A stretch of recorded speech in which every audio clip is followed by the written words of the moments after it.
सुन लेती है। जैसे कभी कभी कोई चीज़ होता है ना कि जैसे समाज में ना आए इसलिए जल्दी से निपटा दो इस चीज़ को, तो ये भी है। अब गवर्नमेंट अगर यहाँ ऐसा कहेगी कि हम जो चीज़ों को बोलेंगे तुम उसे हटा दो, तो इसका मिसयूज भी हो सकता है। जैसे आप याद कीजिए, आज से 6 महीना पहले मोदी रोजगार दो, पूरे इंडिया के टीचरों ने इसका ट्रेंड चलाया, मोदी रोजगार दो, पॉलिटिकल में नंबर 1 ट्रेंड किया था।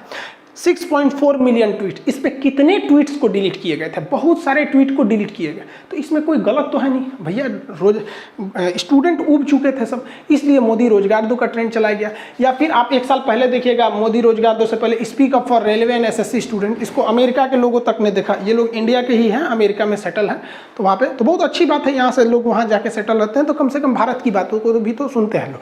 तो इस तरह से भी अगर गवर्नमेंट करेगी तो गलत है, क्योंकि गवर्नमेंट ने डिसाइड नहीं किया कि वो किस चीज़ को कहेगी हटाओ और किस चीज़ को कहेगी कि नहीं हटाओ।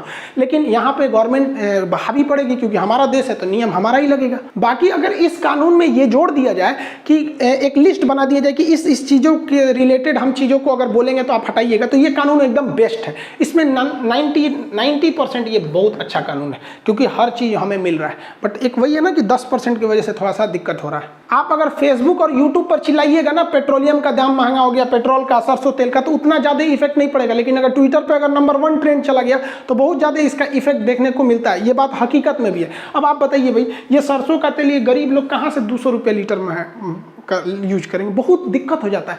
अब पेट्रोल का प्राइस भैया 100 रुपया हिल गया, ये बहुत गड़बड़ है। ऐसा नहीं है कि मजबूरी में हिला है, ऐसा नहीं है, क्योंकि गवर्नमेंट ने पेट्रोलियम कंपनियों को छूट दे दिया है कि मतलब वो उसके ऊपर डिपेंड कर दिया कि अगर इंटरनेशनल में थोड़ा भी ऊपर नीचे होता है तो आप भी घटा बढ़ा सकते हैं। एक महीना में 15-17 बार अगर पेट्रोल के दाम में बढ़ोतरी और उसको कंट्रोल किया जाता है तो गड़बड़ बात है।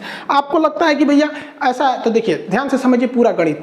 पेट्रोल जिसमें को मापने का एक इंटरनेशनल तरीका होता है बैरल, ये ड्राम को बैरल बोलते हैं, देहात में इसको लोग ड्राम बोलते हैं। इसमें 159 लीटर पेट्रोलियम आता है, ठीक है। अब ये हमेशा याद रखिएगा, एग्जाम में क्वेश्चन पूछता है, सोचा एक गलती करके मत आ जाना, ऑप्शन बी पे लिखा रहता है। तो ये हो गया आपका 159 लीटर एक बैरल में। पेट्रोलियम के प्राइसिंग का पूरा खेल समझिए।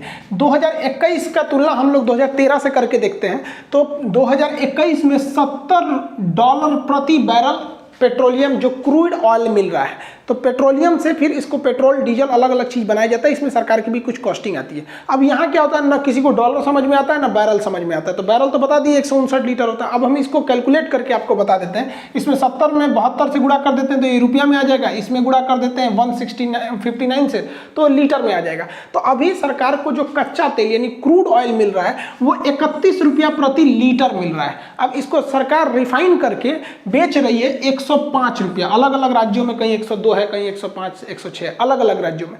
इतना भयानक मार्जिन है, जबकि सरकार को प्रति लीटर अगर इसको बेचे पेट्रोलियम को, अगर ये 50 रुपये भी बेचती है सरकार ना, तो भी इसको प्रॉफिट आता है। क्योंकि प्रति लीटर अगर इसको देखते हैं लोग ना, तो 7 रुपये इसकी मार्जिन, मतलब पर लीटर 7 रुपये कॉस्टिंग आ जाएगी, एक रफली आंकड़ा मिला लीजिए तो। लेकिन एकदम फ्री, मतलब एकदम सस्ता भी नहीं दे सकती है गवर्नमेंट, क्योंकि उसके अपने भी कुछ खर्चे होते हैं। भले बोल दिया गया है कि वैक्सीन देंगे फ्री में, तो वैक्सीन का पैसा नहीं लेंगे तो कहीं और से पैसा लेंगे। तो इतना लंबा मार्जिन रखा गया है पेट्रोलियम पर।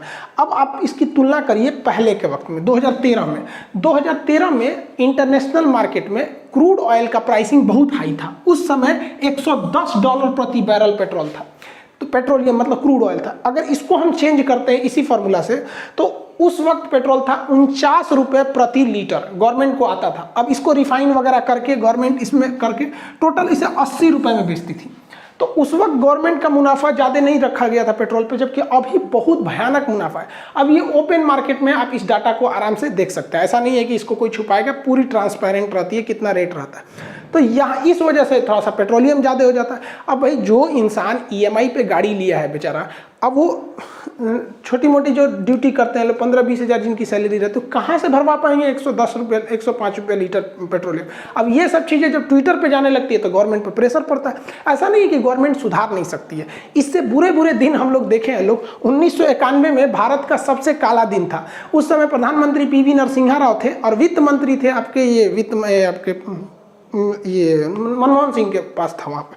तो उस समय हम लोग के पास केवल $3 बिलियन फॉरेन रिजर्व था। अभी के वक्त में कितना है, $605 बिलियन है, लेकिन उस वक्त केवल $3 बिलियन, यानी हमारे पास केवल 15 दिन का पैसा बचा था। तो हम उस स्थिति से भी उभर के आ गए क्योंकि अच्छे स्टेप लिए। उसके बाद गुजराल साहब आए, लुकिस्ट पॉलिसी पे ज़्यादा ध्यान दिए, फिर अटल बिहारी वाजपेयी आए, मनमोहन सिंह आए, अब मोदी जी चला रहे हैं। तो अभी के वक्त में ना इकोनॉमी बहुत अच्छे से संभालने वाला कोई दूर दूर तक दिखाई नहीं दे रहा है। अब इकोनॉमिस्ट में थोड़ी सी कमी है यहाँ पर। जिस तरह से मनमोहन सिंह का स्पेशली पूरी दुनिया जानती है उसको इकोनॉमी के हिसाब से, क्योंकि उनके जो इकोनॉमिस्ट हैं, जो उनकी सोच समझते हैं, उनकी तो विपक्ष भी बात बोलते हैं इस बात को। उस कैटेगरी का भी इकोनॉमी संभालने वाला नहीं मिल पा रहा है। लेकिन उनके इकोनॉमी में भी घोटाले सबसे भयानक हो गए थे। अब महंगाई बढ़ाने के लिए विपक्ष भी कम नहीं है। अब विपक्ष एक बार मोदी जी से गलती क्या हो गया, बोल दिए कि पकौड़ा बेचना भी रोजगार है।